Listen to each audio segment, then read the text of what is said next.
Ladies and gentlemen, boys and girls, children of all ages, welcome to what we call the Sunday Rise. Now, on this Sunday Rise, what we gonna ask for is the kind that fold, but we don't mind to mingle with the kind that jingle, if you know what I'm saying. When we pass the collection plate around on this fine Sunday morning, this fine Sunday Rise. Yes, indeed. Somebody got their voice back. And it's, if you can't tell, yes, sir. 95%, baby. We back in the building. This the Sideline Junkies bringing you the Sunday Rise. I'm the Midnight Rider. He's the Gentleman Jack. We're going to give you the best two-man show in the world because that's all we know how to do. And when we finish, you're gonna tell your friends, and they're gonna come watch it, and they're gonna add us, and then they're gonna tell a friend, and that's how the party go, baby. But it's the best tag team since Animal and Hulk. It's the best tag team since the Freebirds. It's the best tag team since the Midnight Express, the Rock and Roll Express. I can keep going, but that's for the Saturday Night WrestleManiacs. So what I'm gonna do instead is say, Jack, how you feeling? I'm feeling all right. That's what's up, baby. So Ready I to don't know how go. you want to. Let's start with like we always do. Let's get some of these things that happen in life out of the way before we get started. So first and foremost, hmm we would like to say rest in peace to Bobby Jinks, Chicago White Sox closing pitcher for their World Series teams. Passed away. I think he passed away from cancer. If I read everything correct, and you can correct me if I'm wrong, Yes, Jack. and that's it. 44 years. 44 Cancer years young. trouble. I think we all in this group have felt the impact of cancer on our lives. Taking several someones from us. I think we all subscribe to the Forget Cancer movement. I'm not gonna say the other one because I'm trying not to cuss this morning until later on. hmm But I like that one. so with that being said, how much of Bobby Jinks do you remember, Jack? I remember him being a pitcher, and look, White Sox, correct? Who he played Mm-hmm. with? Mm-hmm. So yeah, I'm a little bit. I mean, I always thought his name was cool to have a name like Jinx, but yeah, I wasn't a big follower of no White Sox, but I do know who he is, and it's a shame how young he is, man. 44 years old, dude. Whew, that's 13 years ago for me, you know. Yeah. No, So seriously. I mean, I just feel bad when I see somebody die so young. nah, yeah. I mean, we talked about it the other night. When we were talking about the guy that I grew up around, K Chase. He was only, I think he's like 53, 54. And then this guy's 44. I told somebody before that we're at that age where you're going to start, instead of seeing people's parents pass away, you're going to start seeing your peers pass away. And it's just Mhm. because we're older now. And I mean, 50's really old. It's not young in Yeah, terms of no, just, the lifespan, no, you're that's a, right. and I don't mean to You're be right. morbid about it. Yeah, it's. I remember my mom. She's probably in her 40s, and I always see her reading the obituaries and stuff, and I'd be like, "Man, why are you doing that?" And she Yeah, like, see if any of my classmates, passed, or anybody I know, or somebody from the Legion or bowling alley. And I, I don't get the newspaper as much as I used to, but I don't think I could do that because I have seen a friend in the obituaries and passing through the newspaper before, and that's quite a shock. yeah, So, yeah. you know, it's just you're right. You're right. It's a lot of the folks from the old neighborhood, the parents and everything. Most of them, there's a few left, but you're right. It's starting to be your peers, your buddies, your schoolmates and stuff like that. So, like I say, man, just live every day to the fullest. We're not promised tomorrow. So I that's all. mean, I'm gonna pull this comment just because of the person itself, but Maddie says, "Good morning, fellas. Showtime, sir, and I'll be leaving. Shorty go see Scooble pitch a perfect game against the AAA guards. Yeah, the guards Ooh, are struggling right now. God's a struggle. They're like 1-9. Yeah, 44, just way too damn young. Yeah, And the other reason I wanted to pull the Maddie comment up is because he's the guy that says when he ends the show, tomorrow is a promise. Um, hug your loved ones, tell them you love them, because you never know what's going to happen tomorrow. And our guy Anthony Mazzano says, "Who is Bobby Jenks?" Bobby Jenks used to be a closer for the Chicago White Sox when they big made their boy. run in the 2000s.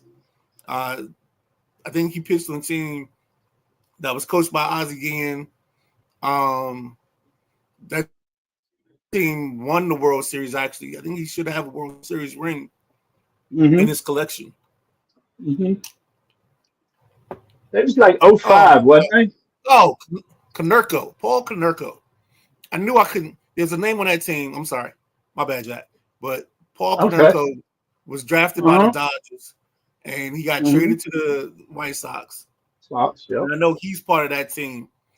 hmm Because he was during that stretch when I used to read the sporting news, and I know all the upcoming prospects. So I used to like on what was that game I had? I had a couple games, and I'd use all the old prospects as the players on my team as their created names. Because back in the day, you didn't have like all the players' names on all the teams. So sometimes you had hmm to make up player names. So I used to use the guys that I knew that were coming up or that I liked. Um, here we go. What's this? Speaking of that, it's almost been 3 years since Daphne from TNA passed away.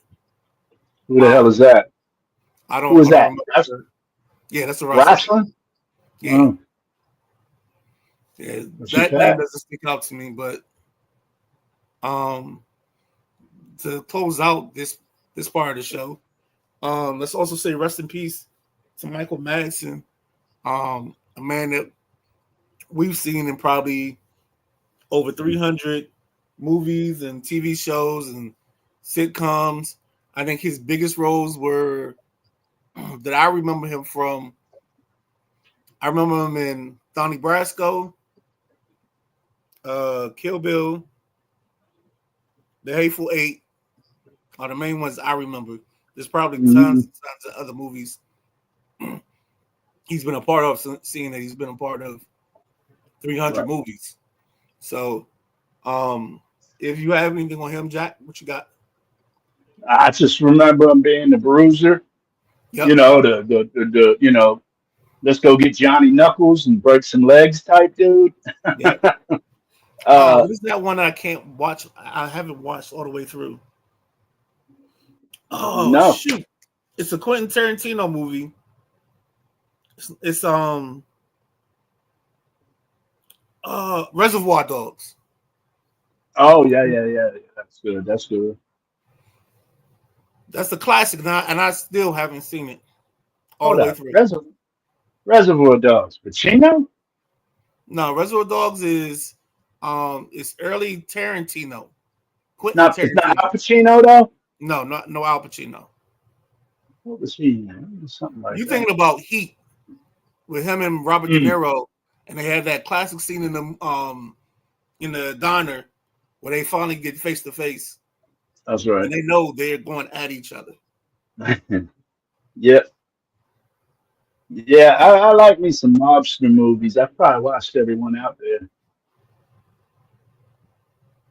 And I tell you, out of all the mobster movies I watch, I like Donnie Brasco, I like Goodfellas, but there was one I watched. I think these guys were from Chicago, if I recall correctly. The Cray brothers, the Crays, Krays. I They don't were remember some that. mobsters. Yeah, it's a good movie. It's either called the Crays or the Cray brothers is the name of the movie, and it's pretty good. And Anthony says, is Michael Madsen one of these types of actors that you don't realize he's in stuff that you've actually seen? It's not that he's not a Correct. good actor. It's just he's been in so much. I Totally. agree. Hmm. Totally. And I think the stuff that you remember is the stuff that he stood out in.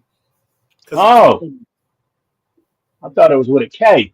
And he's saying they was in London. Hmm. I must have another movie I'm thinking about because the one I was thinking about was set in Chicago. But I've watched so many mobster movies. I could be off on the cities. Oh no, I mean it's no matter, man. Yeah. It's crazy and I think he said it right too. It's like there's a lot of actors that you see in a lot of movies, and Hmm. then you don't realize they're in it, and then you go back and you look them up, and he was like, "Oh, he's in that too. Oh shoot, he was in this." So like that's Hmm. why I love going through somebody's I guess his movie log or whatever it is, Hmm. and you can see what they've been in because you'll think about it and you forget about it. But yeah, with that being said, let's turn our attention, Jack. If we can pivot this, Let me um, pivot real quick. I want to go ahead. go back to Anthony. Yeah, Anthony, you're right. The Cray brothers, and it was called Legend. It wasn't called The Crays. It was called Legend. That's the name of the movie. So thanks a lot, Anthony, for steering me on that one. Where were we headed, Midnight Rider? Um, didn't you have? Here we go. Some from the All England Club, the Wimbledon Yeah, update. I definitely do. They getting it done out there. I got some things I noted though from what we had in our conversation Thursday. We was talking about how the Americans are kind of, slacking off, not getting the championships as much as they used to. Um, in the men, we currently have three men ranked in the top 10: Taylor Fritz, Tommy Paul, and Ben Shelton. This is the first time since '06 we've had three guys in the top 10. So we are what we said Thursday is verified right there. And then in the women, they have four in the top 10: Coco Gauff, Jessica Pagula, Emma Yep. Navarro, and Madison Keys. But no American has won a singles title since Serena Williams in 2016. And no American man has won a singles title since Pete Sampras in 2000. That's a long time. Now hold on. Is And that just Wimbledon? yes, yes, yes, Okay. I was about to say, hold on, because I know Serena's yes. won a tournament. Won the singles title in Wimbledon since 16. Okay. And Sampras in 2000 for the men's Wimbledon singles title. And So what then in today's, what's that? what tournament did Andy Roddick win? Because he won something in 2005. I don't remember what he won. Maybe that was the U.S. Open It or definitely, yeah, it could have been another major, but it wasn't Wimbledon. You know what I'm yeah, saying? These God, are just that's crazy. no Americans won Wimbledon to that. And this year, the United States entered 35 Americans in this tournament this year, the most since 1999. So some of what we said Thursday is true, and some of it we just didn't know it all, because I mean they had the most American entries in Wimbledon since '99. That shows we got a lot more tennis players coming up, and then to have both these guys and gals in the top 10 like they are now, so they're moving. It's just there's nobody in the men's I feel that's higher than a number five. They might be Right. all three. top 10, but it's 5, 9, and 10. Right. So, and they got that one cat, Nakashima. He's USA. He played one hell of a match yesterday. I don't know if you heard about this match with Lorenzo Sonego and Brandon Nakashima. Uh, this No, I went know. 5 sets. 5 sets, 5 hours. Longest match so far in this Wimbledon. Uh, Nakashima won the first set 7-6. Sonego won the second set 7-6.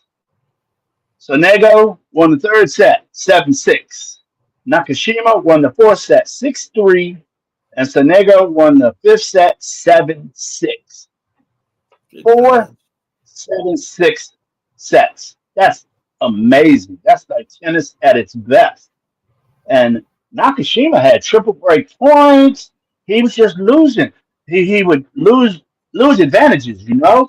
If you have triple break point, dude, you shouldn't lose. But 4 more points by the other guy, and he lost. So, it, and Nakashima was ranked higher than Sonigo.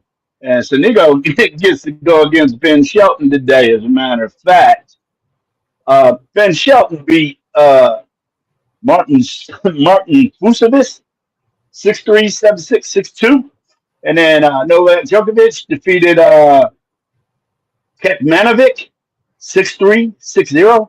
Or should I say 6-3, 6-love, 6-4? And then the Australian Alex de Minaur, number 11 seed, beat August Holmgren from Denmark 6-4, 7-6, 6-3. And then Wow. the number 19th ranked Bulgarian Grigor Dimitrov beat Sebastian Offner from Austria 6-3, 6-4, 7-6. You have something to add, Midnight Rider? No, I was shocked by the Djokovic score because I thought I caught it and he was trailing, but I guess I read the scores wrong. So I'm glad you gave me that Yeah, update. yeah, yeah. And then number 22 seed Flavio Cavalli from Italy beat Jacob Mesnik from Czech Republic, Yep. Prague 6-2, 6-4, 6-2. Pretty easy work there.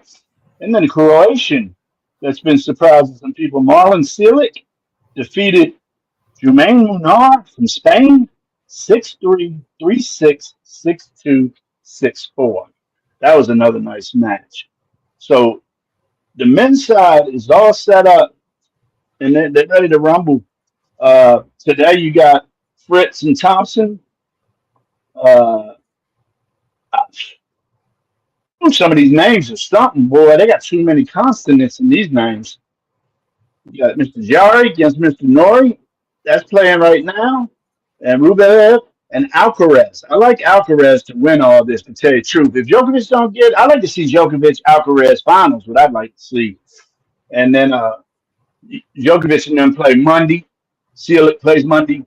Shelton plays Monday. And Sinner plays Monday. So you're gonna get 4 matches from the men today, and 4 matches from the women today, and then Monday you're gonna have 4 matches from the men and 4 matches from the women. Oh, on the women's side, oh, Mira Andriana beat Haley Baptiste 6-1, 6-3. Barbara Krejcikova beat Emma Navarro. I'm sorry, Emma Navarro beat Koskakova 6-2 or 2-6, 6-3, 6-4. Any of the women. Thought we still had American women in this. Oh, we Nah, the did. American women they lost Nah, early. the Coco and Navarro's yeah, American. Coco and Pagula lost like the first night. First Opening night. round. Yes, they did. Yes, they did. Navarro is still in it. Emma Navarro, she plays Monday. So today you got currently you got 3 matches going on right now, and you got 4 matches coming up Monday. We're down to the final 8 for the Elite 8 of the Wimbledon. So it's gonna get down next week when you get that Final Four matches, man. It's gonna be for real. And I love seeing how that grass just gets worn and Right, worn right, and right, worn. It looked so pristine last week. right. It's always banging. I've always loved the look of Wimbledon. I've never stepped on a grass court before. I've been on clay courts before, and of course concrete, but never been on a grass court before. And my wife, she used to play tennis. She's played on grass. Jack, I actually used to swing a tennis racket before. I, wa- Um, I wasn't bad. I couldn't. Nah, I tried it, and yeah, I'm good. I'm safe in the sports that we locked in on. Tennis Now wasn't.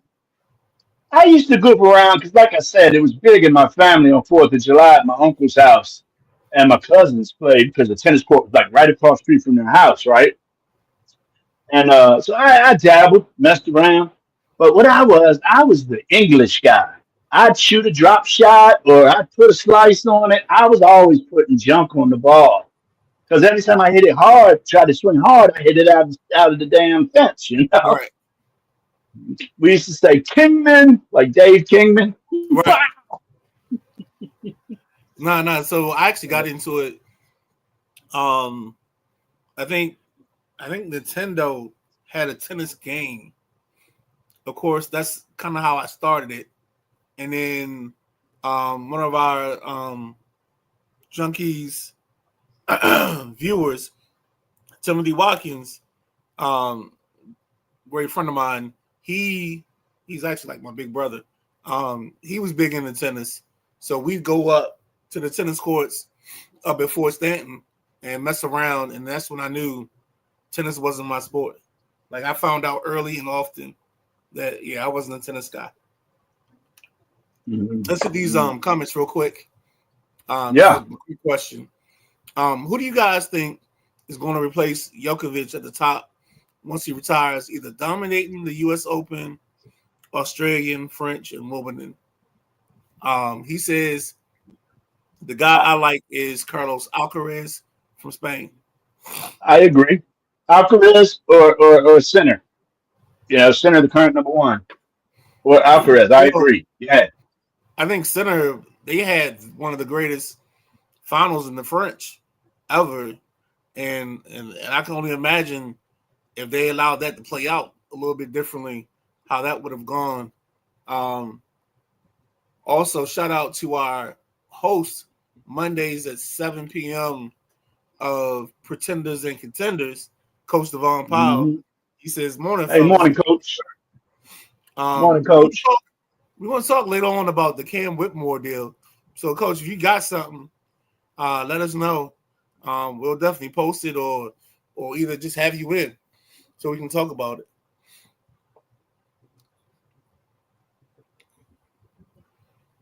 And then the last one from Anthony is: do you guys agree with the comparison that most people have for Alcaraz that he's basically a carbon copy of Rafa? Um, Mm, the only reason I don't think he's a carbon copy is because I don't think he's limited to one surface. I think he's I think he's the upgrade. He's the 2.0 version of Rafa, where he can I play. thought Go ahead. I thought Rafa played longer. Rafa's longer than Alcaraz, I believe. Uh, that's just my thought. I haven't seen the two together, but Well, Rafa was yeah, always the he. I he's a mean, he was always the play clay guy. specialist. Yeah, Yes, hmm no doubt. and He then owned the clay, His game grew and as he got Djokovic. older, and he Hmm played the other surfaces better. Um, he probably has the record.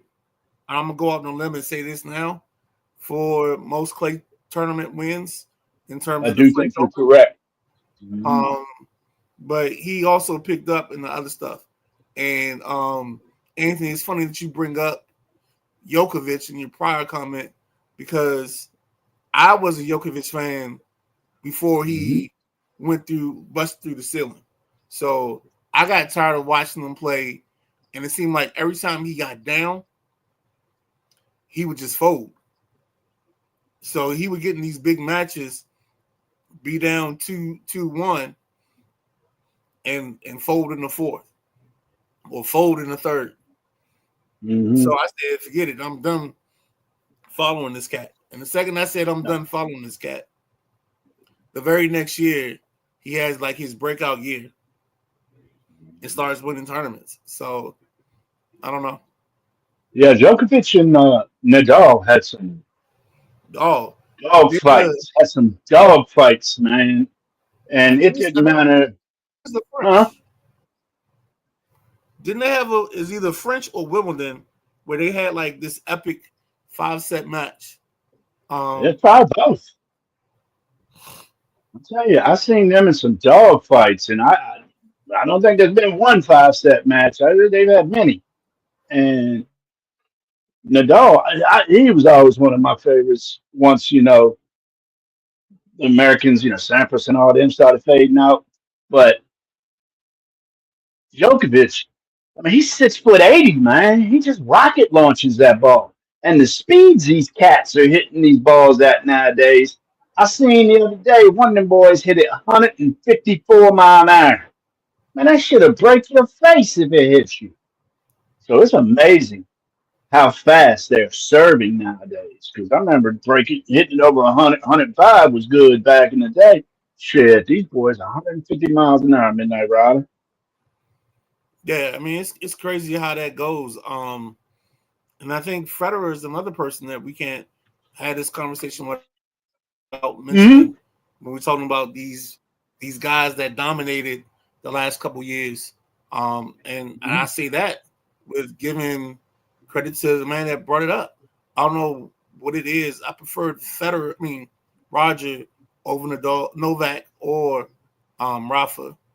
I get it. He was a classic player, but I think I think his net knock was he was slow. He was a little cumbersome, but he could do everything. And he knew how to make his game fit the situation. Like I think he was Right. more of a strategist is the word I'm looking for. Like he was more strategic in the way he operated. So More precision, yes. he could make up for his lack of athleticism by just being Mm-hmm. more precise. And I'm glad you used that word precise. Mm-hmm. I see one more. I think this is speaking for Matty Ice once more. He says men's tennis needs another John McEnroe. I No, don't it think don't.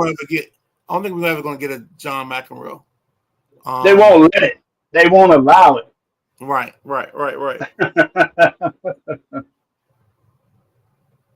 And let's see, we got one more from Anthony.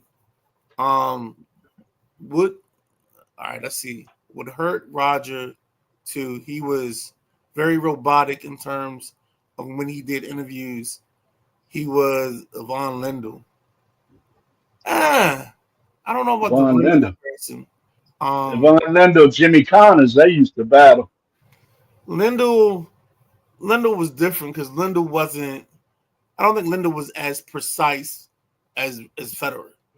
I think Federer was more strategic. I think Lindell would be more of in a Rafa category because I think Connors would have been the Roger Federer of that time, if that makes Yeah. sense.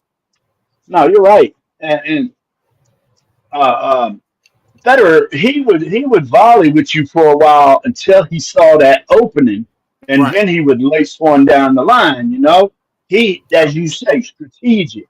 He didn't have problem volleying, but once he seen that opening, he was going to take advantage of it. Is what I liked about Federer, and I think that was a key to a lot of his success. Yeah, totally agree. I think we got another long one from Anthony. No, I'm talking about their personality when it comes to them doing interviews. Roger and Oh, Yvonne were very monotone and one word to answer. Interviewers hated doing interviews with them. hmm, That's never all right. noticed. I'll take your word for that one, Anthony. I don't remember paying too much attention to the interviews. just knowing that what they were as tennis players. But I appreciate the comment, man. Anything else you want to add tennis wise? We got just so you give you a heads up. If you're paying attention in Facebook land, Instagram land, Twitch land, we got coming up. We got a power ranking MLB top 10 that we're gonna hit. We're gonna hit the Cam Whitmore trade to the Wizards. So that might be something you guys might want to jump in on. And then later on, as we always do on Sunday mornings, we got what you eating. So anything you want to jump in on, feel free to comment. Feel free to jump in. Jack, with that being said, where do you want to go? Shit. You want to hit that top 10 now? Talking baseball. Yeah, we Here can we do go. that. Go ahead. What's that line? Is we're talking baseball. Mickey and the Duke, something like that. Yes. That's how you know we old, because Oh yeah, yeah, it's like this week in baseball. yeah. And This week in baseball, Twib, yeah, Twib. Twib And then what was notes. there's another one. It was Baseball Ozzie Smith. bunch. Yes, the baseball bunch. Johnny Bench, Ozzie Smith. It was so fun, man, as a kid to watch that show and see major leaguers being people. You know what I mean? And teaching. You know, I remember Wade Boggs came on there and taught us how to bunt. Yep. That show was the best, and I swear they should have it again. That show taught me. So the episode I saw, I think it was Ozzie Smith's episode, and he was throwing the baseball against the brick wall. Yep. Philly. Backhanded, forehanded. Yep. Yeah. And so I knew I couldn't use a baseball, so I used to take a tennis ball out in my backyard, and I had steps. So it wasn't. I never had a flat surface, and I would always field. And at that time, I was still trying to figure out if I was a righty or a lefty. One of my dad's friends, he used to call me Flicked. I was like, all right, I guess he was like, yeah, you can throw with your right, throw with your left, pump with your right. Boy, you got problems. He said, his words. He was like, boy, you all fucked up. I was like, oh, okay. Thanks, sir. I think I was like 10 at the time. And I was trying to figure out which hand I wanted to throw with. I ended up throwing lefty at the end of it, and I ended up kicking righty. So let me get into one of Anthony's comments before we get too deep into baseball. He's got the one that follows up about the McEnroe question. He's like, why do you guys say there's never going to be another McEnroe in the sports, and the sport is never going to allow it? Have you noticed today's world, bro? It's soft. It's marshmallowy. They're not going to allow somebody to yell and scream at officials like Mac did. Ain't no damn way. Ain't no way. That's why I say it, bro. It's just the way today's world is. They're not taking that crap no more. You argue strikes and balls in baseball, you're gone. There's no warning. You argue strikes and balls in baseball, you're gone. You dance and do ridiculous stuff in the end zone, it's a penalty. They take fun out of the game, so there's never going to be another McEnroe in tennis because of that. I'm not talking about his skills. I'm talking about his attitude and his temper. Yes. I was about to say, I'm totally with you on that. I think not talking about his skills. McEnroe tantrum is outlawed or being outlawed. I think it will be. Try to pacify it by giving you the challenges, so that way you can challenge a call, and that way you don't have to be as gregarious as he was when it came to him arguing if a ball was in or out in that method. Right. Hit the other comments, because I see his 4 up there. They got a couple of nice ones here. This one here, Anthony, as baseball fans, Do you guys believe it's a travesty of justice that Albert Bell is not in the Hall of Fame just because he wasn't media friendly? Uh, you going with I'll, this? Or you want me to take this? I'll start. I just don't think Albert Bell has the numbers. I He's a mean, bum? No, me it's neither. it's it's that simple. You know, you got to have 3,000 hits, um, like at least 400 home runs, and I don't think Bell fits in either one of those categories. And I think that's why Albert Bell's not in the Hall of Fame. It has nothing to do with Mhm. his friendliness. Um, One of my favorite memories of Albert Bell is him getting hit by the pitch and not wanting to take the base. That was in Cleveland, wasn't it? Yes, when he was in Cleveland. Yeah, Yeah, I remember that. I remember yeah. that. He said, He wanted "No, to take the yeah, base. Nah, let him do it again. Or like he was basically Mhm. ready to fight on site Yeah, I remember that." that day. I don't think Albert has the numbers, and I I don't don't think know. he has I don't even think he has the impact. I don't think he was that great a player. Yeah. I mean, he was a little boom. He was a little boom shakalaka for a little while, for a minute, but he Right, didn't right, put right. nothing together. He didn't string nothing together, in my opinion. Now the Orioles might still be paying him. I don't know. I You think know, he's like how they say in the music industry. I think he was a hot song, but he wasn't like one he hit didn't. wonder. Yeah, yeah. And I don't even know if I I agree. don't want to diminish it saying one hit wonder, but like he had a couple tracks, but he was never somebody that you would consider to be a legacy or a dynasty, somebody that you would just listen to no matter what. Hmm. Um, what else do we have? Um, We got Sarah. Centerfield by That's definitely it. Center field by John Fogerty. Put me in, coach. I'm ready to play today. That, that's the jump. Man, I had over here in Ken Island 15 opening days, man, and you got to hear that all morning. That song.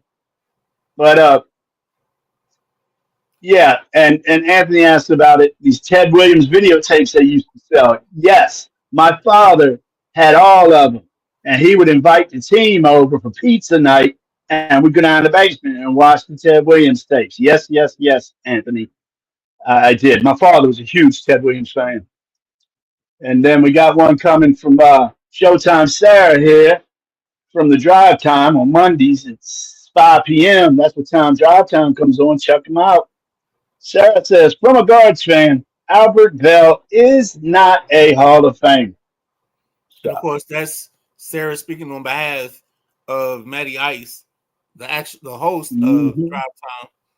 But if you guys Yeah. missed it, um, Maddie got to tell me the episode, but there's an episode where Showtime Sarah does her hate list where she talks about the players that she doesn't like. It was Yeah. classic. She didn't fail me. I asked for it, I requested it, and she came through, um, cashed in, however you want to talk about it. Um, all right, we got another one from Anthony. What's this? He's looking up stats now.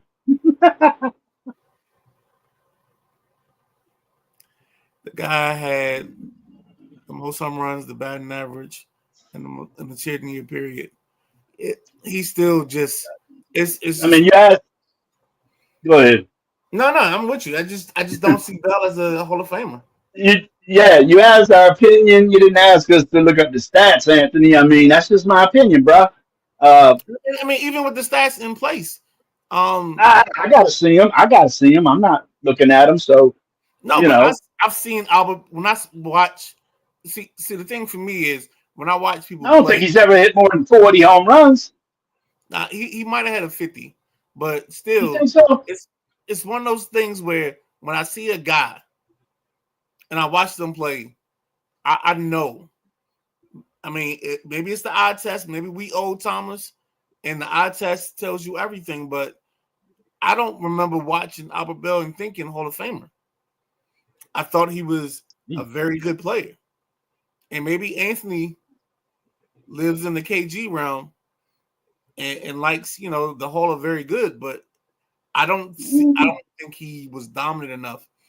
I never walked away from a season of baseball and said, "Oh, Abba Bell is the best player in the league," and maybe that's because he played around Griffey, Bonds, and them. But no, Yeah. No, I I never got it. had that feeling. I I got it understand how pulled you're up a now. fan, but sometimes the whole career stats don't tell the story. His Well, listen own here, Midnight Rider. Listen here. hold on. Oh, His own Pierce said he was. Oh, his peers said he was dominant player at the time and should be home. I don't know. I don't remember his peers saying that. Um, I mean, I think he's a very good player, but I don't think he's a Hall of Famer. Go ahead, Jack. so looking at his numbers, he only had over 200 hits once, and that was with Chicago White Sox. Wow. So Uh, that's in the back in his career. he was close. I mean, he had one. The next closest was 187. 200 hits is usually a pretty good season, a great season. Let's see what else he did. Home runs. He did get a 50. He got a 50 and a 49. But other than that, he didn't break 40 anymore. And he's got a total of 381 homers. It's not that big of a number. RBIs, 1,200 RBIs. His biggest RBI season was 152. Uh, strikeouts. Struck out almost 1,000 times. Man, I don't know. What's his career batting average? Career batting average. Damn. Did you know he had a career batting average 295? Yeah, he I can did hit. not know that. He can hit. Yeah, but he's got 225, 260, 290, then 357, 317, 311, 274, 328, 297. I did not remember that. But I still, just because you got 295, don't. I think his numbers are all together calculated, just all aren't there. 1,700 hits. That ain't nothing special. Yeah, I mean that's it right there. The 1,700 hits is why he's a good player, a very good player, hmm but not Hall of hmm Fame worthy. Let's see. What do you do postseason? Postseason, he's a 230 hitter with 6 home runs in 18 games. So postseason didn't do him that great. Nah, and Showtime, Sarah says, I don't have an MLB hate list yet, but I can tell you the teams, Yankees and Astros, I hate them. Hey, I'm here for every Sarah. You don't even understand. I'm here for every Showtime Sarah hate list. Um, you want to just throw it in there when the midnight strikes, we can make that happen. Any show, Oh, anytime, every time. Um, and then Anthony says, I'm coming from the analytics area of analyzing some of these baseball players' careers. Do you think I'm applying too many analytics for Albert saying he's a Hall of Famer? I'm gonna no. I'm gonna say I think you can always ask the question, but hmm I just don't think the player is fits the bill. Um, I just Yeah, I don't think think analytics has nothing to do with this. yeah. I just think for me, when I think about sports and I think about players' careers, um, like there's a reason certain people just don't like honestly, I'll go back to the argument I have with the fellas here. You know, I argue with Boss Man and KG about Calvin Johnson.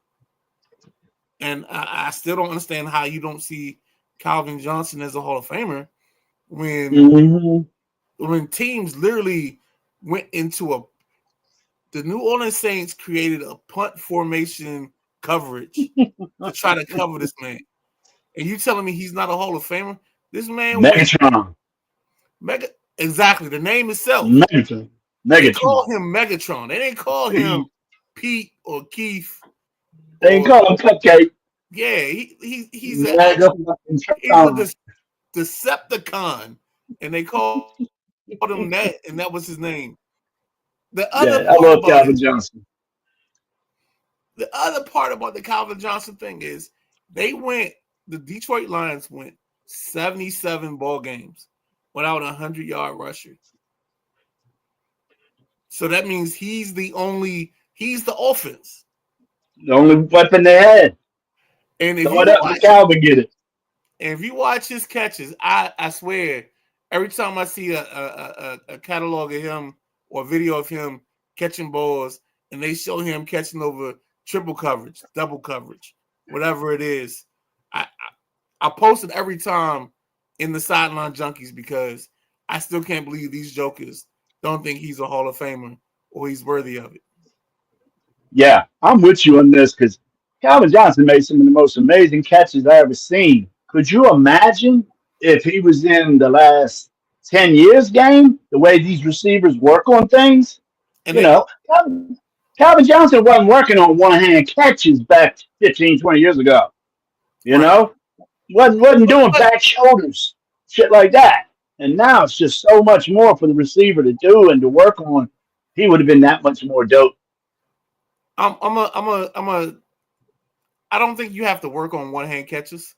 No, I'm Um, not saying you do, but they do. yeah, but I think he was still in the era where catching the football was a thing, and I think there's a lot of one handed catches that CJ has that people don't realize. Yeah. He's got him his share. Um, I personally became a fan of the one hand catch because I used to watch. I never forget. I don't remember the game, but it was a game the Eagles played, and it was either Mike Quick or Keith Byers, but one of them caught a football with one hand. Probably quick. Nah, I think it was Byers. To be honest with you, Hmm. I thought you was gonna say it was Harold Carmichael or somebody. But no, no, Megatron. and the reason I brought him up is because the second I saw him catch it, like I think they interviewed him and they talked about how you catch a football with one hand. So I never forget, we are that era where when we saw something on TV, we go out in the backyard and emulate. Mm-hmm. Lynn We were those Swan's kind of guys. catch. Yeah. Yep. So I found myself all the time say, "Boom! I'm gonna do this." And like my neighbors would be like, "Yo, what's going on with you?" I'm like, "Nah, I'm just trying to figure this out." So I would like just throw me the ball, and I would do it on a regular basis, Yeah. and it got to a point when it became comfortable, and Mm-hmm. like yeah, I could catch a ball like with one hand. And I will never forget when I was at Mason, I went through the drills for the DBs when I was trying out, and in several of the drills, I would catch the ball with one hand. So the DB coach, whether he didn't want to deal with me or whatever, he sent me over to the offense, and so I was on the offensive side for like a week and a half until I was like, this ain't worth it. But yeah, Yeah.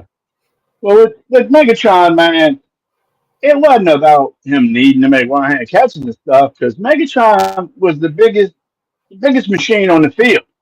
You know yep, what I'm saying? He had an advantage over these guys, over these D backs. He was the biggest machine on the field, as called Megatron. yep. So it's just a shame they didn't have no other offense. He was the offense. Shame. Exactly. All right, So let's get through some of this Anthony stuff, and then we got to um get back on baseball. yeah, we get back to baseball. But Let's just get through answer this. these with short ones. Yeah, Let's get through this because I like this football conversation. I do. I Um, do too. is Ricky Williams' career long enough to justify Hall of Fame career, or because most running backs in No, general don't last more than 8 years in the league? No, I think no. Ricky's problem is he had good years, but he didn't stack enough. Like we gotta figure out. To be honest with you, let's scrap Ricky and let's think about a Didn't he guy. get suspended? Yeah, he got suspended a couple He times. did And a couple suspensions too. So that takes time out of his playing time. so here's his next comment. Guys like Gore and Curtis Martin are rare cases, to be honest. And I think Frank Gore is a guy that I don't know if he's going to be a first ballot Hall of Famer, but I think he's a Hall of Famer because of his production. His numbers are in top 5 of running backs all time, but I don't think he has enough to hold him in that light right away. So I think he's going to have to wait to get in the Hall of Fame, kind of like Curtis Martin had to wait a little bit. Ricky's got 10,000 rushing yards, but he's only got 5 seasons over 1,000. Yeah, but he's So got like in those 5 seasons, there's some 16s, some 17s. As my dad would say. Say it again. I was mocking my father. My father said, ain't no 16s. There's 18. One. Okay, I knew it was an 18. 1,800. He had 1,800 yards, 16 touchdowns that year. I want to say he got some kind of offensive player of the year or something that year. That was the 2002 season. He played all 16 games. Carried the ball almost. Miami. Yeah, that was in Miami. Yep. First year, actually. And then he followed that year up with 13. And then he ain't get shit. He got hurt in 2007. That was pretty much, damn. He played 16 games quite a few times, though. 7 times out of 10 years, he played 16 games. But I don't see Ricky in the Hall. Curtis Martin, yes, he should be in the Hall. Jack, let's get through his Yeah. Let's get a couple more, and then let's get back to baseball after we get through Anthony's stuff. When it comes to Hall of Fame, I've heard people say just because Marino didn't win us a Super Bowl, he doesn't deserve to be there. What are your guys' opinion on that? Well, Anthony, I know you're new to our show. If there's ever an argument, and Jack knows exactly where I'm going with this, Dan Marino is my quarterback forever. I will never ever take any quarterback over Dan Marino. You can have your Tom Brady, you can have your Peyton Mannings. Give me Dan Marino. Joe Montana. It don't matter. Dan Marino is my one. I know he is. It's 2 conversations you can't have with me. Talking about the number 1 spot. It's quarterback and cornerback. Because Dion is my number 1 corner. So talk to me about number 2. And quarterback is Dan Marino. Talk to me about number 2. Okay. I think he definitely deserves to be in the Hall. Super Bowl ring or not. Let's see. I was watching an interview with Jamar Chase. He said the reason he does a ton of one-handed catches is more about compensating for a DB being all over him. I mean, that's the case, but I think a lot of guys, if you know, and I'm saying this from a novice standpoint, but I think if you know how to create separation, you can know how to catch a football. And sometimes you don't always go into the one-handed catch. So I get that. I get that. No, he's right. They're hand fighting, and then something gets wrapped up, and you just got to throw one out. You know what I'm saying? Yeah. But that's. I agree. I see that. Yes. When you stay up till 6 a.m. on Saturday night, WrestleManiacs to start, and you wake up almost missing the Sunday rise. Hey Sam, I thought we told you. We gave you a heads up that the WrestleManiacs wasn't going to be on. And then, his next comment is Troy Aikman, the GOAT. I don't know about that, but I will say that Troy Aikman, the placement of the football when he threw a football was elite because he wasn't the greatest thrower of the football, but he could put the football where he wanted it to be. And I thought at times that's how Michael Irvin would beat Darryl Green. Like at the deli and the person in front of me is ordering 5 different kinds of meats and 5 different kinds of cheeses. I hear you, Sam. And then Anthony comes back to baseball because of this winning streak. My Marlins, Anthony, how are you? You're a Marlins fan? They still 11 games back. What the hell? I mean, Or do shit. you guys believe they're going to be buyers at the deadline, or you think they're going to be sellers? The Marlins will never be buyers. They're gonna be The Marlins sellers. are what they are. They're 11 back right now. Yeah, I mean they're in fourth place. I mean What are you Anthony. saying? What's this winning streak he speaks of? I don't know. I don't know. But Oh yeah, let's get off of that. Marlins are hot. Marlins 8-2 in their last 10. Yeah, So yeah, yeah. They've been running. go ahead, go ahead. But let's get back to our thing. So Jack, Yeah, MLB what you Power got? Rankings. Me Yes, and I sir. sat down pre-show. Hmm. Said we are gonna make this power ranking list. Um, how we want to do this? We're gonna go 1 to 10, 10 to 1. How do you Tell want to me. start? Flip a coin. I think we should. I think we should start at the top. All right. So Okay. the number one team on your MLB power ranking, Jack Carr. Number Number one team. one. They got They just put their 12th pitcher on IR yesterday. Michael Kopech went on IR for the Los Angeles Dodgers. Dodgers, I don't know how they're continuing to put the pitching together to be the top team in baseball. Freeman and Betts had a terrible June combined. They bat 220 combined.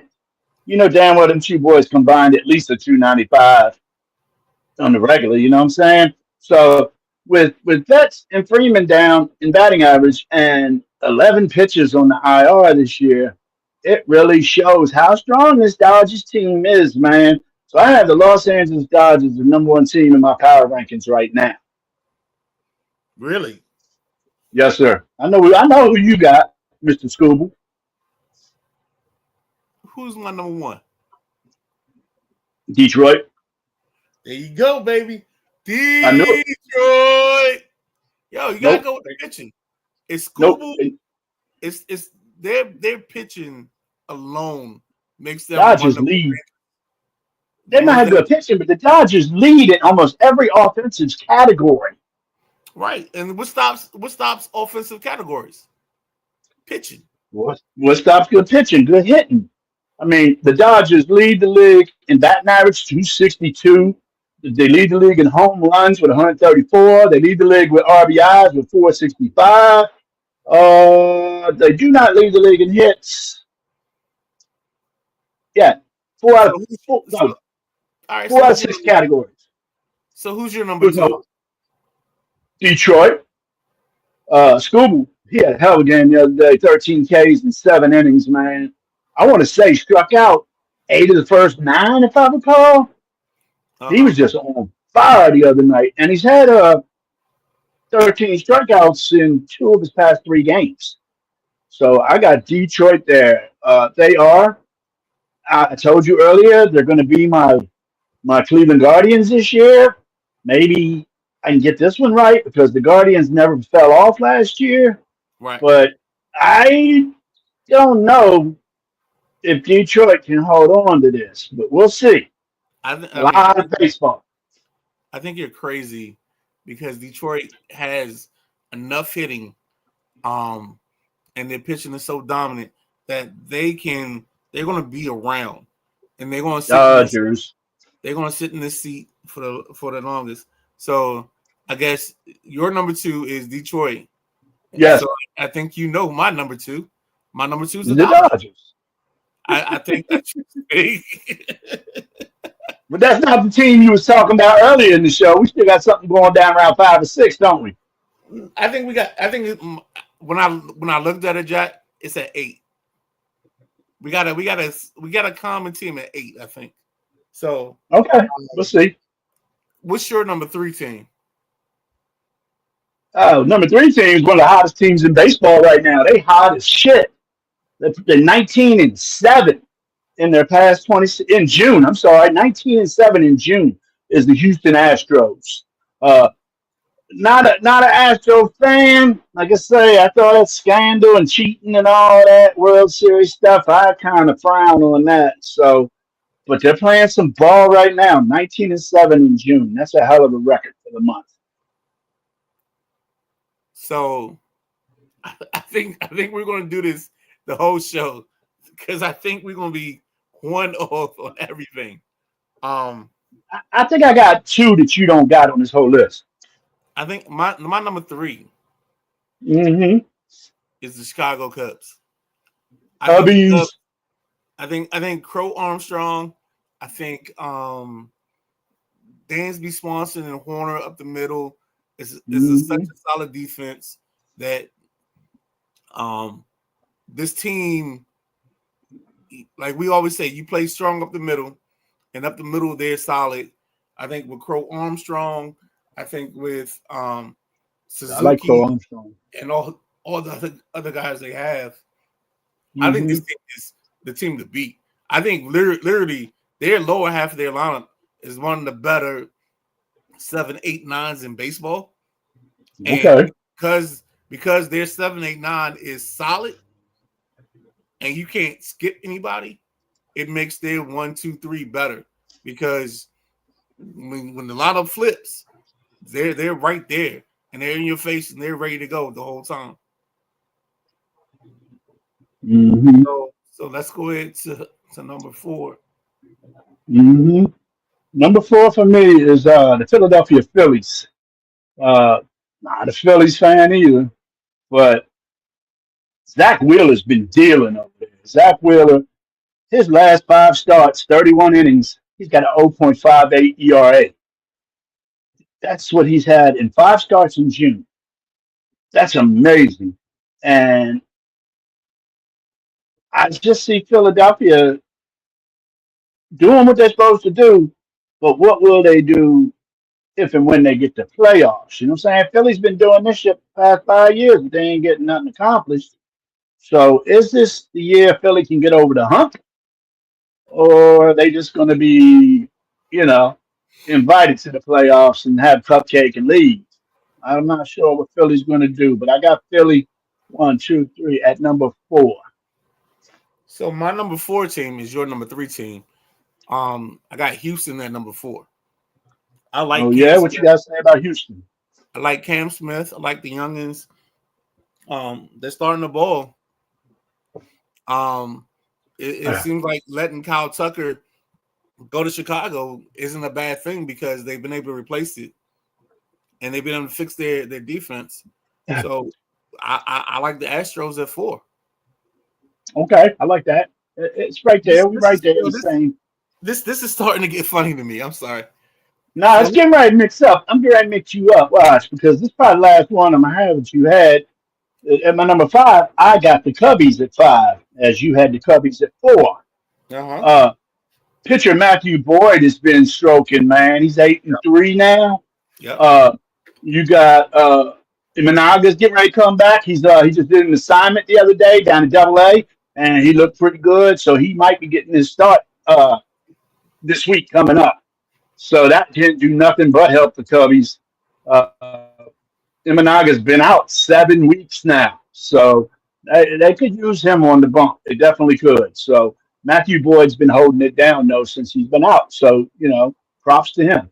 That was my number five.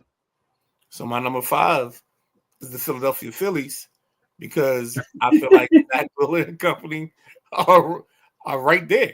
I think Zach Wheeler is dominant enough. He's I dealing. think their lineup is solid enough, and I think the reason I have the Cubs 3 and the Phillies 5 might be a recency effect. It might be because I saw the Cubs against the Nationals, and that sticks out, and also just the run that Crow Armstrong is on made me put him higher than the Phillies. So our 3, 4, 5 is the same in context, but we have them all differently placed. Just a Now little bit. Just I'm very curious about your 6. about my six. Hold on, I'm trying to find something. I can't find it. Hold on, give me. Oh, there it is. I know what it is. Uh, we're at number six. Number six. I got Yandy Diaz and the boys down in Tampa Bay, man. I didn't have them doing squat this year, but they playing a little bit of ball. They playing a little bit of ball. And Jonathan Arenado, 315 batting average, boys just killing it at top lineup. So Tampa Bay, I wasn't expecting them to mix it up this year. I was. Some guys were, but I No, didn't. no, no, no, no, no. Don't shortchange yourself because when we started the season, there was a kid you were talking about that was you. I had the third baseman Candelera or whatever his name is, and you had Yeah, the other kid. So this was the spot where I said I thought we would be Jackson in line. Churio, Yeah, Jackson Churio. yeah. Yeah, You had Churio. I had the other kid, Junior Candelero or whatever his name is. correct. Um, Churio struggling a little bit. and we both hit on that. The funny part is, I got Tampa Bay later, but that's the team that I said we were going to be at the. We were going to both have on our list. Mm, That's why I okay. said, like, just trust and believe me, because I know where you like your baseball at. So at 6 for me, I got the Yankees. I think the Yankees are with Max Fried. I think they're gonna be in. They're gonna be in the hunt. They're gonna be in the mix. Nah. Max Fried. I think with Jazz Chisholm, the way he can just the way he just turns on the baseball. Maybe Oh, it's the I agree with that. left-handedness. But Jazz, Judge, whatever you get from Ben Rice and company, I just got the Yankees at 6 on my list. Who you got at 7, Jack? Well, I wanna jump back to this Yankees talk you had. As you know, the Subway Series is going on this Fourth of July weekend. Yes, sir. Mets and Yankees. Game one, Mets won 6-3. Game two, Mets won 12-6. Game three is today at 1:40 first pitch. But there's been a lot of home runs hitting those two games, man. Let me just list some of the home runs for the Mets. Juan Soto got one, Jeff McNeil got one, Brett Batty got one, Lonzo got two, and Brandon Nemo got one. Over here for the Yankees, Jason Dominguez got two, Aaron Judge got one, Cody Bellinger got one, Jazz Chisholm got one, Anthony Vogt got one, and Austin Wells got one. That's in two games. They've been hitting all them dingers. Uh, I'm probably going to tune in and check out Game Three today. I don't know. I've always loved the Subway Series. I mean, I'm not a New Yorker, but we do have Baltimore and Washington here, which would be called the Parkway Series or the Beltway Series. So I like hometown rivalries if you can get them. Okay. You know what I'm Yeah, saying? yeah, yeah. Like the A's and the Giants or the Yankees Mets. So I just wanted to bring that up about that series. Game three today at 1:40. So my next guys on the list, I'm gonna go with the Brew Crew, the Milwaukee Brewers. I did not think they had a Chinaman's chance, man, but they are really surprising me this year. And a lot of it is because of the big guy on the mound, Freddie Peralta. He's really throwing well. He threw well last year. He threw well the year before. It's just Milwaukee never could give him no offense. So I like the Milwaukee Brewers at the 7 spot. You forgetting the kid? What's the young pitcher, Mizalowski or Oh yeah, the kid that throws like 102 and um. yeah. Peralta's holding it down for the wins and losses No, I in the get it. innings No, I'm pitch. with you, and I got them later. Um. So I think this is 7, right? Yeah. Hold My up. 7 is the Yes. Mets. My 7 is the Mets. I think the Mets are with Lindor, Soto, and especially Soto getting hot right now. I think they're in prime position. You talked about Beatty and the guys that hit home runs, and I think this is a Mhm. spot where I would put the Mets. What do you have? Who do you have at 8? Yeah, at 8, I got the Mets myself. Uh, they are, man. Your eyes on, dude. Oh man, eyes. Oh shit. Oh, what am I looking? Oh, was it Sanger? He's in the rehab start as well. And the Mets 7-3, and I like the Mets. You know, Soto. Who's the other cat over there? Alonzo. Yep. They hitting the ball. They hitting the ball. think they leading the. I think they're leading the league in home runs, if I'm not mistaken. The Mets. Oh no, they're not. Dodgers and Yankees are. So yeah, I got the Mets at number 8. Midnight Rider. That's what I got. That's what. So the team that I knew we was gonna agree on, I got Tampa Bay at 8. Um, Okay. Tampa Bay always has pitching. Hmm. Always. Again, we talk about the kids, Candelero and your guy. I just think this team's gonna always be around and be in the mix for what's going on. So I just think they're gonna, especially since Baltimore is falling off. I think Tampa Bay is gonna sneak in and maybe get into one of those wild card spots and make it very difficult for somebody when it comes playoff time. So They might. They might. so at number 9, who you got, Jack? Number 9. I got the Toronto Blue Jays. Um, Shit. Vladimir Guerrero. I like Vlad a lot. Um, Toronto surprised me too. I didn't think they was gonna be this far up. No, I totally agree with you, Jack. And I honestly, I forgot about them. So my last two are going to be off a little bit. Cause Oh Lord. no, because at 9, I got who you had at I think 7, the Milwaukee Brewers. Like I love the Okay. Brewers. I love their Root, root. yeah, I love their setup. They're one of those teams that they're always positioned to be a solid team, no matter what no matter what their setup is. They're gonna be there. And Hmm. um I forgot the kid. They got a kid Jackson something that's one of the outfielders, and then they got a good second baseman who's the brother-in-law of Tress Way for the Commanders. But they're a solid team, man. And like you said, Peralta, um, Hmm. the young pitching prospect, Mizalowski or whatever his name is, um, on 100 miles per hour. Like I think it's Jake Hmm. Mizalowski or something like that. They're solid. Yeah.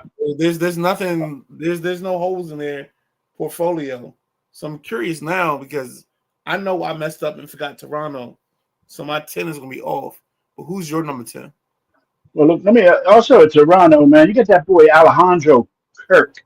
He's Yep, really stroking the heck out of the ball. 315, three yep. twenty batting average. And then Chris Bassett on the mound is helping Toronto out. So uh, my number 10 squad dropped because I made one of these up a couple weeks ago, and my number 10 team probably dropped 5 spots. They're not playing that great right now. This here's the San Diego Padres, who I have Okay. at number 10, with Machado, Tatis, and Jackson Merrill. They're hitting the ball, but you got Dylan Cease. He's not Right. giving you what he gave you on the mound before. He's currently got a record of 3-8. Now that guy, they think they got his boy from Tampa Bay, I believe. Pavetta, didn't he come from Tampa Bay? I don't Nick, know. I can't remember. I think, but I'm not going to lock it. Nick Pavetta is the strongest pitcher right now in San Diego, Nah, and he comes in with if a 9-2 mark. I think Nick Pavetta actually was an old Nat. Is that right? Well, he's got a 9-2 record right now in San Diego, and it's one of the few bright spots on that San Diego pitching staff right now because they've taken some lumps in the past couple weeks. What's San Diego looking like for the week? Oh, San Diego, they're 5-5 for the week. You know, you can't be in the same division with the Dodgers and be having 5-5 and 4-6 weeks. You just can't. So my number 10, because I completely forgot about the Toronto Blue Jays, is the St. Louis Cardinals. They were close. Mm-hmm. They're right there. They're hanging on. It's one of those teams that I just it seems like they can never fall off completely as a team. Like they find enough prospects or they keep enough people around to make them or keep them relevant. Now they'll go through a cold spell or they'll fall off, but I think the Cardinals are my 10 because I forgot about the Toronto Blue Jays. I had the Cardinals in here, but I scratched them out and hooked up, and I put San Diego there because I was getting ready to bump San Diego altogether for this cold streak they're on. They're really doing terrible. And now St. Louis, they're not. They're 48-42. St. Louis is. So Jack, let's make a note for ourselves and on. So what's 4 weeks from now? What's that? The August 1st or the early part of August? Let's make August, whatever the Sunday show, the first Sunday in August. Let's make that a spot where we revisit our top 10. And I'm gonna shoot you a picture of my top 10 now. And that way we can compare it to what we have now to what we have then. Got it. Got a note right so let's make let's take screenshots of our top 10s and then save them and then figure out what we're talking about later on and if there's a big difference. Because these are the dog days of summer. No doubt. No doubt. What's our other piece of business? No, that's not. It's not with Val Eaton. You got some comments, I think. Hit comments. I'm trying to scroll through because my computer, for some reason. Oh, here we are. NBA trade. Kind of what I want to end on. So Cam Whitmore was traded from the Rockets to the Wizards. Second round picks. I'm gonna let you go first, Jack, because I know I'm a bit of a Cam Whitmore. Right. Yeah, I'd like to hear that. I think this kid is gonna be something special. I think he, with the shot opportunities that he can get with the Wizards, I think he can average 20 points. I think he can push this team into another level. I loved him at Villanova. I think I'm in the bag. Like, this is the guy that if you like, hey, you want to be a homer for somebody, I'm a homer for him. And I think him, Koulibaly, I think they can make and what's the kid? What's the kid from they drafted late last year? The other first rounder, Kashawn George. Well, that's your boy. I think the three of them can make this team very interesting. I think they can tease themselves into a 28 plus win season, but I don't think that's what they want to. I think they're going to stick around that 25, 28 wins and try to keep their pick for next year. Oh, okay. No, Whitmore's solid. I like him. He's long. He's good. He's got reach. There you go. Plays that wing. That's what they need. I was what they pick in the draft? Two guards? They drafted Trey Johnson, who's 6'6" from Texas, but he's got like What is a guard? he's got his wingspan is ridiculous. Okay. I don't know. I still feel Washington needs a big man. And then they drafted a kid, Riley, who's like six. I think he's 6'8", but I think by the time he gets in the cap, he's gonna be 6'10", because Mm-hmm. he's grown ever since. So his sophomore year, or I don't even know if his sophomore year, but his COVID year, he was 5'9". He grew to 6'6" after his COVID year. So Mm-hmm. I think he's at 6'8" right now. He could possibly be 6'10". So the key with George and this kid Riley is they're growing at a rate that they could be 6'9", 6'10". So they could possibly be fours without having the four personality or the four setup. You know what I'm saying? Mm-hmm. Mm-hmm. They could be like they have possibilities of being very Durant like.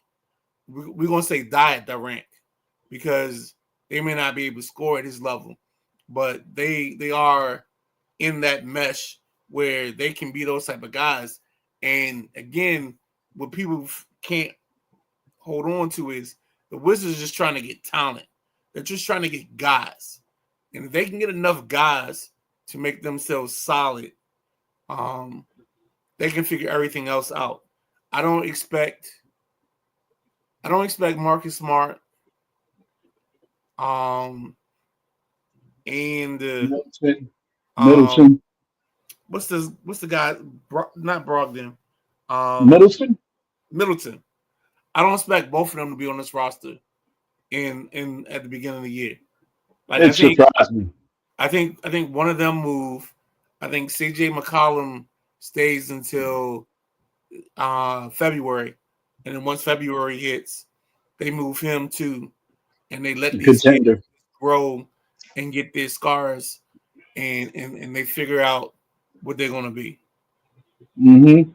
If you You want know, Washington to be good, then you need Cam Whitmore, you need Bilal Koulibaly, and you need Alex Sarr to take big steps in the next year. And I don't and think they're gonna George. take them. I don't think they're gonna Well, take them. Whitmore in Houston. He's got 2 seasons under his belt with Houston. He's playing just about 18 minutes a game in those 2 seasons. So, and 18 minutes a game is bringing him 10, 11 points a game. So he's playing less than half a game at 18 minutes a game. That's less than half a game. So if he can play three-quarters of a game, can that 11 points bounce up to 20? I definitely think so, Midnight Rider. So, Like I think yeah, there's a stat where he's played in games. He's played over 20 minutes. He's averaged 20 points. is that right? Yeah. So that's why again I'm a homer. Oh, So here I we go. think it's wholeheartedly that the Midnight Rider is in. This is my bag. I am a Cam Whitmore fan. Um, like like I always joke around and say sometimes about certain players. Like the only player that likes them more than them is their mama and their daddy. Well, I'm in that category with Cam Whitmore. I'm in the mommy and daddy category. I like him more than anybody else. So I think this is a spot where he can um, explode, shine, and be of note. Hmm.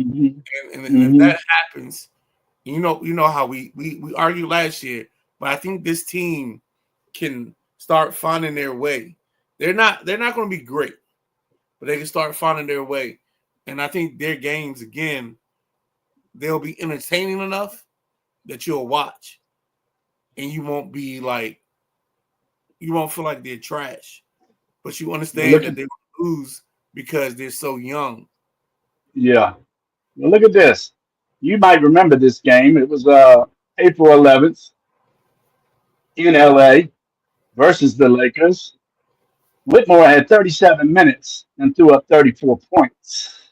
Mm-hmm. Got another game against OKC. He played 40 minutes, threw up 27 points. So he's got spurts in him. He just needs time on the floor, it seems like, and shots. Like I So tell people all the time, I man. look In forward to the seeing NBA, Whitmore. sorry, I was going to just say in the It's NBA, okay. I'm done. there are guys that if you give them shots, they can score buckets. Um, we all A lot there of are guys guys. that there's a lot of guys that in this league, if you give them the shot opportunities, I mean, we talking about guys that like Tony Delk, what's the kid from Florida? Um, like there are guys that have 50-point ball games, and you're like, Hmm. God, he got 50, but I mean, we can score. They can shoot it.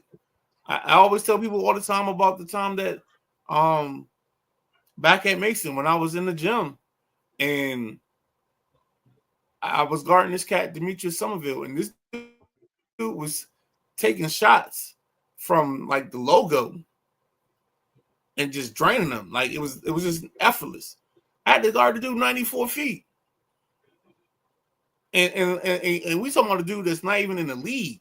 So you can imagine the shooting prowess of dudes in the league, Yeah. getting minutes. You know what I'm saying? This is a dude that's like a arbitrary dude on a team in at George Mason in the Atlantic 10, and he can pull up from anywhere and just shoot a shot, and it's money. So imagine what the dudes that actually get paid for this shit can do when they come across half court. You know what I'm saying? Yeah, man. Like Yeah. we can't we talk about stuff in such high regard, but nah, dude, that's what they do. These dudes can Hmm. score the basketball. Like there's Tony Delk with like 2 50-point games in his career. Okay. There's a bunch of guys with like 50-point games that you like who? And they drop 50. He's Go ahead. 3 point line now. 50 ain't like it used to be. Oh, all right, George Gervin. We got Anthony down here again.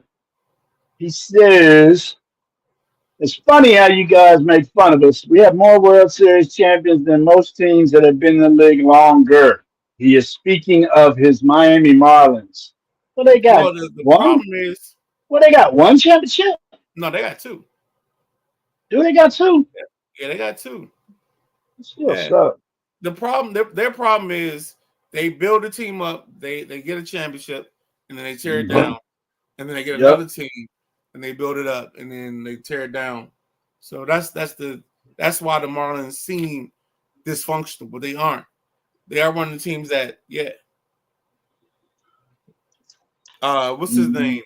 Edgar Renteria is a person you probably want to like circle on your Florida / Miami Marlins. Then they had the pitcher staff with like Dontrell Willis and company. Um, Willis was a beast. yeah. Oh, what was the? Didn't they have that boy that got killed in the boat accident too? Yes. Fernandez. Hmm. And That's that's that's if out. now I'll say this, if he didn't pass away, I think they would have a third championship. Hmm. I'll say that for a fact Okay. Okay. because he was one of those guys that he could carry a pitching staff. Um, what's the kid Josh? Oh, he played for yeah, no, the Marlins had pitching, and they had guys that yeah. Yeah, no, Uh, I ain't dogging them out. I ain't dogging them out. They're just saying they've been giving away too much in the past 5 6 years. in my Yeah, opinion. yeah. They struggled the last couple years, but yeah, the Marlins have always had talent and they had pitching for Oh, sure. hey. Before we get out of baseball, man, we got to talk about that cat over in Baltimore I was talking about last week. Uh, Uh, Ramon Laurinano? Larino? It's Larino. He had a big double the other night in the top of the 10th to help the Birds out. And also had home runs from Westberg, Hauser, and Mr. O'Neill hit another one again. So So, Loreno is the kid that he used to be a Nats prospect, yeah, you told me that. Yep. and But I think we got him from Oakland. Jesus Hmm Loreno. Yeah. Ramon. Okay. That's what I got. But I noticed he made a great play in right field, gunning somebody to plate a couple weeks Yep. ago.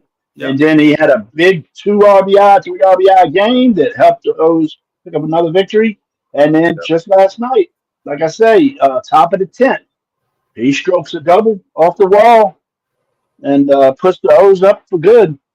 Uh, the O's have turned it around a little bit. They I trying to get mean, better. I wish it was bigger steps, but it's baby steps, and it looks pretty good. You got It anything does. else? MLB because we at 131. Yeah, I know. No, Okay.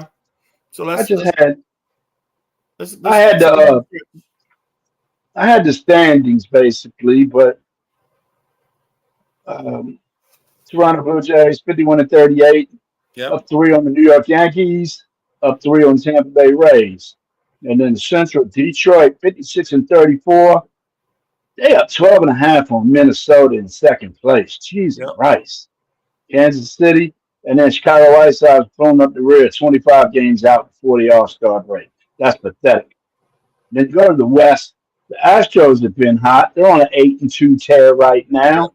They have a record of 54-35. Mariners 7 games back, and the Rangers are 10 games back. And then you go over here to the National League East. Phillies 52-37. They're up a half a game on the Mets, Yep. and they are up 11 games on the Miami Marlins. Miami's sitting at 40-47 right now. National League Central, them Chicago Cubbies 53-36, got a 4 game lead on the Milwaukee Brewers and a 5.5 game lead on the St. Louis Cardinals, and then the Cincinnati Reds are 7 games back. I really, I really thought Cincinnati would be uh, second or third place at this point with the arms they brought up this year. Um, Don't rush it. it's still early. It's still early, but and 7 games back ain't nothing but a chicken wing if you can put it together in the second half. Um, Chase Burns. That's all I'm gonna say. yo, yeah, Chase Burns, real deal. Where's he? He had a Wake Forest or something. Yeah, one of those schools. Yeah. I think he's ACC. We're gonna jump over to the West. The Dodgers, 56-34, tied for the best record in the majors, and they got a 8 game lead on the Padres and 8 games on the Giants. And the Diamondbacks have slipped to 11 games back. Diamondbacks were just right up there, but they went on a 3-7 10 game run. And like I say, the Dodgers 7-3.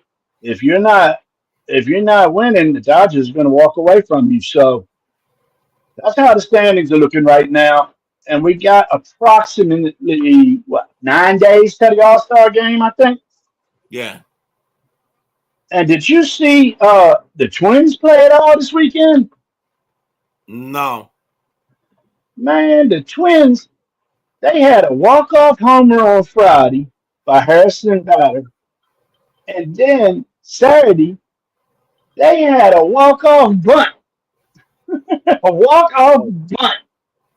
So he lays one down the first base side. First baseman thinks it's going to go foul, so he lifts his hands, and that ball rolls right over top the base. Holla at you, game over. I ain't never seen a walk-off bunt like that.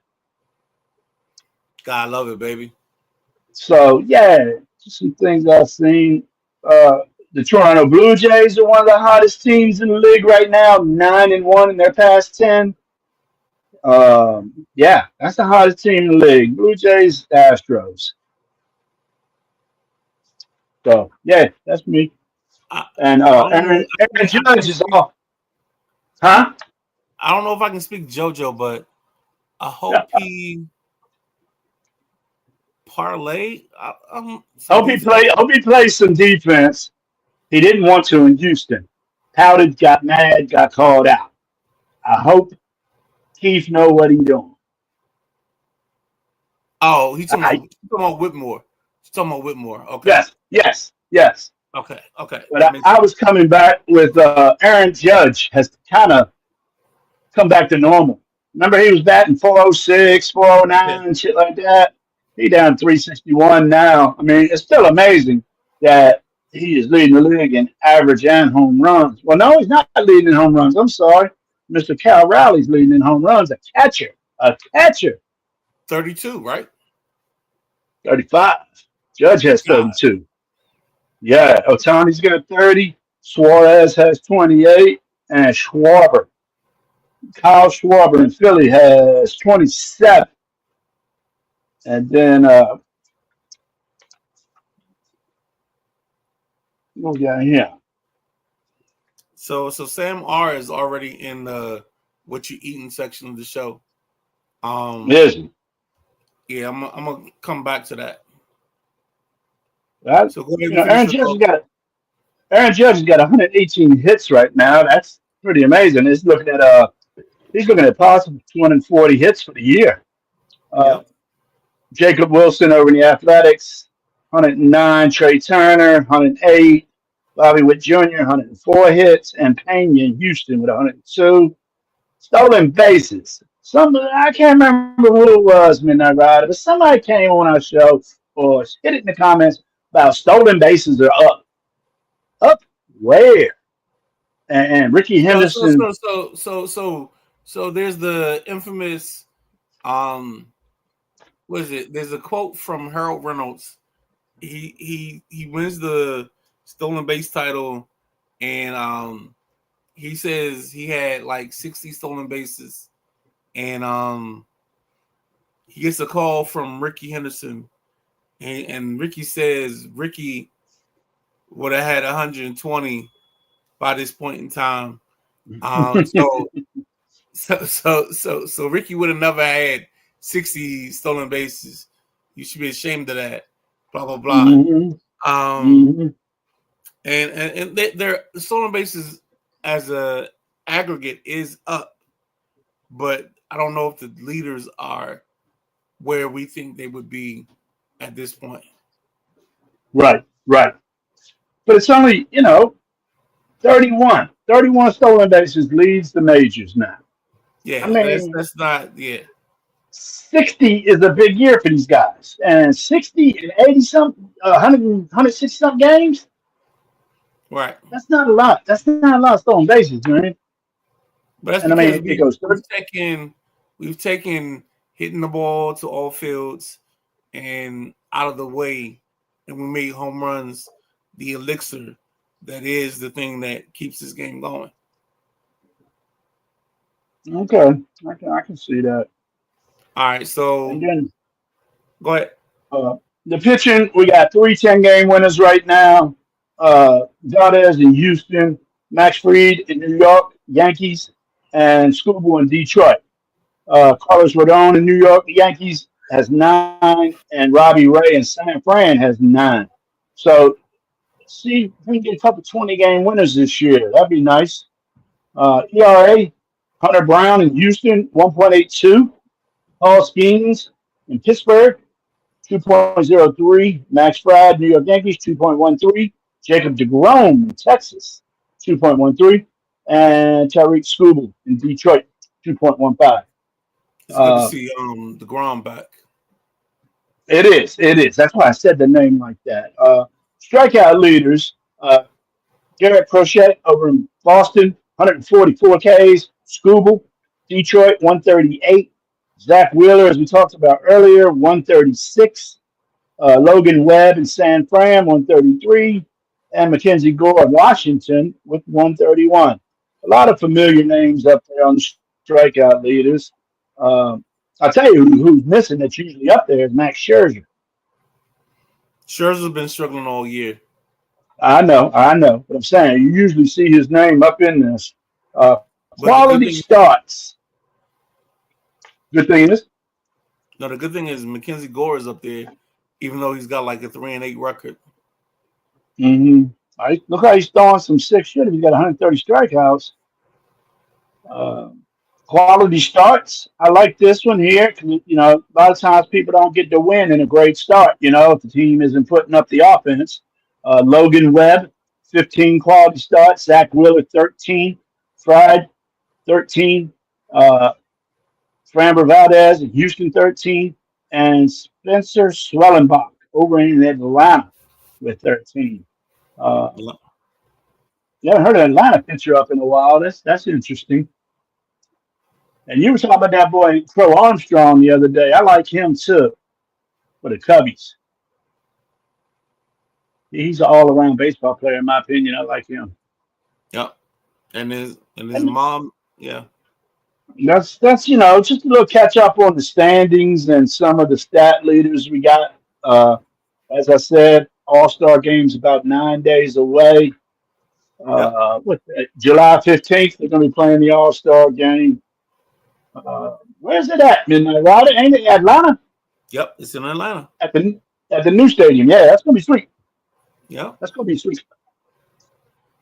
That's gonna be So, a windfall for the city of Atlanta because you get a whole bunch of money when you yep. host that 3-day weekend. Um, let's see. I think I'm gonna take JoJo first. Who should be Keith's gotta the minutes? What? We should be Keith gotta the minutes in rotation. Ebonics. All right, so I think it's Keith got to get the minutes and rotation together. I get that, but I mean, we so early in the process that we got to figure out where the minutes belong and who the minutes Mm-hmm. belong to. When I posted up the what you eating, Sam R said Caesar salad with shaved Parmesan cheese, ranch Hello. dressing, chopsticks on the grill later, A1 steak sauce. That's amazing. That sounds like a meal right there. Um, Mm-hmm. so Jack Carr, Mm-hmm. That's my what name. are Don't wear it out. I don't know. We had some good chicken last night. It was cilantro lime marinade, already uh-huh. packaged in the marinade, and they was on sales. I picked up like three of those jokers. I didn't know there was three breasts in each package. I thought it was just one, but anyway, we got chicken for days, and we got leftover on that. And I think I'm going to do a chicken salad, like a chicken garden salad with it, man. I've been trying to eat a little bit better and continue improving my health. So I think I'm doing salads today for supper. I think for me, I think I'm doing I'm about to cook for the week. So I'm doing Mm. spaghetti. Even though I only have like a pound of ground beef, I'm gonna do some spaghetti with onions and peppers. Um, and then I gotta make sure I have the sauce for it. And then Hmm. the other thing is I'm gonna do baked chicken breasts, and I'm gonna do those with the onions and peppers, and let them cook for like an hour or 2 hours on like 350. And So peep this. With your onions, do you saute them till they translucent, or do you go ahead and let them roll until they get darker, like caramelly? so what I do is a lot of times I'll just throw them in. So like with the spaghetti, they'll get just thrown in with the batch, and they'll caramelize with everything as it's going along. Um, Uh, with the chicken, I'll just lay it in on the chicken with like a ice cube and or 2 ice cubes and seal it with the foil, and I'll just let it bake in with that. Okay. Yeah. Got you. So good gosh, this has been the first time in a long time that I've made it through a whole show and my voice has still been here. So I can't believe we went this long. what you got, Jack? Anything you got left?